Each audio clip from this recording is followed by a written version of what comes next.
ശബരിമലയിൽ മിൽമ നെയ് വാങ്ങിയതുമായി ബന്ധപ്പെട്ട ക്രമക്കേടുകളിൽ നിർണായക നിയമ നടപടികളുമായി കേരള ഹൈക്കോടതി. കേസിൽ 10 ദിവസത്തിനകം പ്രാഥമിക അന്വേഷണ റിപ്പോർട്ട് സമർപ്പിക്കാൻ സംസ്ഥാന വിജിലൻസ് ഡയറക്ടർക്ക് കോടതി കർശന നിർദ്ദേശം നൽകിയിട്ടുണ്ട്. അന്വേഷണത്തിനായി മികച്ചൊരു ഉദ്യോഗസ്ഥനെ നിയമിക്കണമെന്നും യോഗ്യരും മിടുക്കരുമായ ഉദ്യോഗസ്ഥരുടെ പട്ടിക സർക്കാർ കോടതിക്ക് കൈമാറണമെന്നും ഹൈക്കോടതി ദേവസ്വം ബെഞ്ച് വ്യക്തമാക്കിയിട്ടുണ്ട്.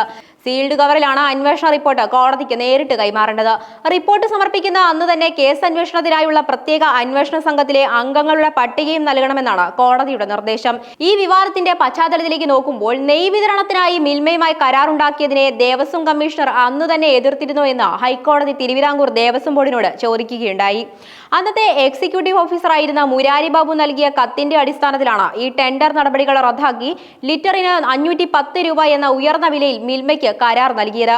എക്സിക്യൂട്ടീവ് ഓഫീസറുടെ ഈ നിർദ്ദേശത്തെ 2025 ഏപ്രിൽ 3 നൽകിയ കത്തിലൂടെ കമ്മീഷണർ എതിർത്തിരുന്നു. എന്നാൽ ഇതൊക്കെ മറികടന്ന് അന്നത്തെ PS പ്രശാന്തിന്റെ ഭരണസമിതി കരാർ മിൽമയ്ക്ക് നൽകിയെന്നാണ് പ്രാഥമിക കണ്ടെത്തൽ വ്യക്തമാക്കുന്നത്. ഇതിനിടയിൽ ശബരിമല മെയിൻ സ്റ്റോറിൽ സാധനങ്ങൾ വാങ്ങിയതിലും വൻ ക്രമക്കേടുകൾ നടന്നിട്ടുണ്ടെന്ന് ദേവസ്വം വിജിലൻസ് കണ്ടെത്തിയിട്ടുണ്ട്. ആവശ്യമായതിന്റെ 5 ഇരട്ടി വരെ സാധനങ്ങൾ വാങ്ങിച്ചു കൂട്ടിയിട്ടുണ്ടെന്നാണ് അന്വേഷണ റിപ്പോർട്ടിലെ പ്രധാന കണ്ടെത്തൽ. ശബരിമലയിലെ ഭരണപരമായ വീഴ്ചകളും സാമ്പത്തിക ക്രമക്കേടുകളും ഗൗരവത്തോടെയാണ് ഹൈക്കോടതി പരിശോധിക്കുന്നത്. അയ്യപ്പന് നെയ്യഭിഷേകത്തിനായി ഉപയോഗിക്കുന്ന മിൽമയുടെ നെയ് വിതരണത്തിൽ ലക്ഷക്കണക്കിന് രൂപയുടെ വൻ ക്രമക്കേടും വ്യാജ നെയ് വിൽപ്പനയുമാണ് നടന്നിരിക്കുന്നതെന്നാണ് നേരത്തെ പുറത്തുവന്ന വിവരം. ഭക്തരുടെ പ്രസാദമായ മിൽമ നെയ്യിൽ മായം ചേർത്തുവെന്ന് മാത്രമല്ല, തിരുവിതാംകൂർ ദേവസ്വം ബോർഡിലെ ഉദ്യോഗസ്ഥരുടെ മൗനാനുവാദത്തോടെയും അറിവോടെയുമാണ് ഈ തട്ടിപ്പ് അരങ്ങേറിയത് എന്നതടക്കമുള്ള വിവരങ്ങൾ പുറത്തു വന്നതിന് പിന്നാലെ സംഭവത്തിൽ ഉന്നതതല അന്വേഷണത്തിന് സർക്കാർ ഉത്തരവിടുകയായിരുന്നു. എന്താണ് യഥാർത്ഥത്തിൽ ശബരിമലയിൽ സംഭവിച്ചത്? മിൽമയുടെ ലോഗോയും വിശ്വാസ്യതയും ഉപയോഗിച്ച് എങ്ങനെയാണ് ഈ കൊള്ള നടന്നത്?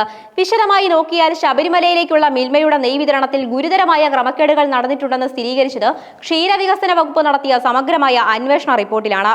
റിപ്പോർട്ടിലെ കണക്കുകൾ സാധാരണക്കാരായ ജനങ്ങളെ ഞെട്ടിക്കുന്നതാണ്. 1.5 ലക്ഷം ലിറ്ററിലധികം നിലവാരമില്ലാത്ത നെയ്യാണ് സന്നിധാനത്ത് എത്തിച്ചിട്ടുള്ളത്. ഈ വ്യാജ നെയ് വിതരണത്തിലൂടെ മിൽമയ്ക്ക് മാത്രം 85 ലക്ഷം രൂപയ്ക്ക് മേൽ സാമ്പത്തിക നഷ്ടം ഉണ്ടായിട്ടുണ്ട്. ലക്ഷക്കണക്കിന് ഭക്തർ അണിനിരക്കുന്ന മണ്ഡല മകരവിളക്ക് സീസണിലാണ് ഈ ആസൂത്രിത വെട്ടിപ്പരങ്ങേറിയതെന്നത് ഗുരുതരമായ വീഴ്ചയായി ചൂണ്ടിക്കാണിക്കപ്പെടുന്നു. മിൽമ എന്ന സർക്കാർ സഹകരണ സ്ഥാപനത്തിന്റെ ബ്രാൻഡ് നെയിം ദുരുപയോഗം ചെയ്ത് ലക്ഷക്കണക്കിന് ഭക്തരുടെ വിശ്വാസത്തെ വഞ്ചിച്ചുകൊണ്ട് എങ്ങനെയാണ് ഈ കൊള്ള നടത്തിയതെന്നത് ഇപ്പോഴും ചോദ്യചിഹ്നമായി അവശേഷിക്കുന്നു. പത്തനംതിട്ട യൂണിറ്റിൽ നിന്ന് പമ്പയിലേക്ക് നെയ്യെത്തിക്കുന്ന കരാർ നൽകിയത് മുതൽ അഴിമതി ആരംഭിച്ചിരുന്നു. ഉദ്യോഗസ്ഥരുടെ ഒത്താശയോടെ ഒരേ വ്യക്തിക്ക് മാത്രം അനുകൂലമായ രീതിയിൽ ടെൻഡർ വ്യവസ്ഥകൾ ക്രമീകരിക്കുകയായിരുന്നു. പത്തനംതിട്ടയിൽ നിന്ന് നെയ്യുമായി പുറപ്പെട്ട ലോഡിൽ യാത്രാമധ്യേ വഴിയിൽ വെച്ച് നിലവാരം കുറഞ്ഞ തമിഴ്നാട് നെയ്യ് കൂട്ടിക്കലർത്തുകയായിരുന്നുവെന്നും അന്വേഷണത്തിൽ കണ്ടെത്തിയിട്ടുണ്ട്. ഗുണനിലവാരമില്ലാത്ത ഈ വ്യാജ നെയ്യ് യാതൊരുവിധ പരിശോധനയും കൂടാതെ കടത്തിവിടാനാണ് ഉദ്യോഗസ്ഥർ കൂട്ടുനിന്നത്. പമ്പയിൽ നിന്നും സന്നിധാനത്തേക്ക് ഈ ലോഡുകൾ പരിശോധനയില്ലാതെ കടത്തിവിട്ടതിന് പിന്നിൽ വൻ ഗൂഢാലോചന തന്നെയുണ്ട്. മിൽമ ജീവനക്കാരെയും കരാറുകാരെയും ഉദ്യോഗസ്ഥർ സഹായിച്ചുവെന്നാണ് പ്രാഥമിക നിഗമനം. സംഭവത്തിൽ ഭരണസമിതി അംഗങ്ങളുടെയും ഉദ്യോഗസ്ഥരുടെയും ആസൂത്രിത പങ്കാളിത്തമുണ്ടെന്ന സംശയത്തെ തുടർന്നാണ് സർക്കാർ കർശന നടപടികളിലേക്ക് നീങ്ങിയത്. 2 ലക്ഷം ലിറ്റർ നെയ്യ് കൊണ്ടുപോകാൻ കരാർ വിളിച്ചാൽ ഈ ടെൻഡർ വേണ്ടിവരുമെന്നതിനാൽ കൂടുതൽ ആളുകൾ പങ്കെടുക്കുന്നത് ഒഴിവാക്കാൻ 50,000 ലിറ്ററിനുള്ള കരാർ മാത്രമാണ് വിളിച്ചത്. മാത്രമല്ല, ഒരു ടിൻ നെയ്യ് എത്തിക്കാൻ മറ്റ് ഏജൻസികൾ 48 രൂപയും 81 രൂപയും ആവശ്യപ്പെട്ടപ്പോൾ കരാർ ലഭിച്ച കമ്പനി കോട്ട് ചെയ്തത് വെറും 18 രൂപ മാത്രമാണ്. ഈ വലിയ നിരക്ക് വ്യത്യാസമാണ് തട്ടിപ്പിന്റെ ആദ്യ സൂചന നൽകിയത്. പത്തനംതിട്ടയിൽ നിന്ന് ഈ ടെൻഡർ ആവശ്യപ്പെട്ടതും തിരുവനന്തപുരത്തെ ആസ്ഥാനത്ത് നിന്ന് അതിനായി ശുപാർശ ചെയ്തതും ഒരേ ഉദ്യോഗസ്ഥർ തന്നെയാണെന്നും ഇയാൾ നടത്തിയ ഇടപെടലുകൾ ദുരൂഹമാണെന്നും റിപ്പോർട്ടിൽ വ്യക്തമാക്കിയിരുന്നു.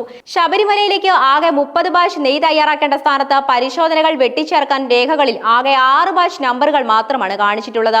സാധാരണയായി 5000 ലിറ്റർ നെയ്യ് കയറ്റി അയക്കാൻ ഉപയോഗിച്ച 3 വാഹനങ്ങളും തമിഴ്നാട് രജിസ്ട്രേഷൻ ഉള്ളവയാണ്. കഴിഞ്ഞ 2 വർഷമായി ഇവയ്ക്കൊരു ഇ-വേ ബിൽ പോലും ഇല്ലായിരുന്നുവെന്നും സൂചനയുണ്ട്. സാമ്പത്തിക ക്രമക്കേടുകൾ, നിയമനങ്ങൾ, കരാറുകൾ എന്നിവയെക്കുറിച്ചെല്ലാം സമിതി വിശദമായി അന്വേഷിച്ചു വരികയാണ്. മന്ത്രി ആർ ബിന്ദുകൃഷ്ണയുടെ നിർദ്ദേശപ്രകാരമാണ് ഈ അന്വേഷണം ഊർജിതമാക്കിയിരുന്നത്. ഈ വിഷയത്തെക്കുറിച്ച് സമഗ്രമായ അന്വേഷണം നടത്തി ദേവസ്വം മന്ത്രിക്ക് കത്ത് നൽകുമെന്ന് ക്ഷീരവകുപ്പ് മന്ത്രി അറിയിച്ചിട്ടുണ്ട്. ഉദ്യോഗസ്ഥരുടെ ഈ വീഴ്ചയും അനധികൃത ഇടപെടലുകളും ശക്തമായി അന്വേഷിക്കുമെന്ന് Thiruvithamkoor Devaswom board president K ജയകുമാറും വ്യക്തമാക്കിയിട്ടുണ്ട്. ലോകമെമ്പാടുമുള്ള കോടിക്കണക്കിന് അയ്യപ്പഭക്തർ പരമപവിത്രമായി കാണുന്ന ശബരിമലയിലെ നെയ് വിൽപ്പനയിൽ ഇത്തരത്തിലുള്ള വലിയ തട്ടിപ്പുകൾ നടന്നുവെന്നത് അങ്ങേയറ്റം ഗൗരവമേറിയ കാര്യമാണ്. പണത്തിനു വേണ്ടി ഭക്തരുടെ വിശ്വാസത്തെ ചൂഷണം ചെയ്ത ഈ സംഭവത്തിന് പിന്നിൽ പ്രവർത്തിച്ച മുഴുവൻ പേരെയും നിയമത്തിന് മുന്നിൽ കൊണ്ടുവരേണ്ടതുണ്ട്.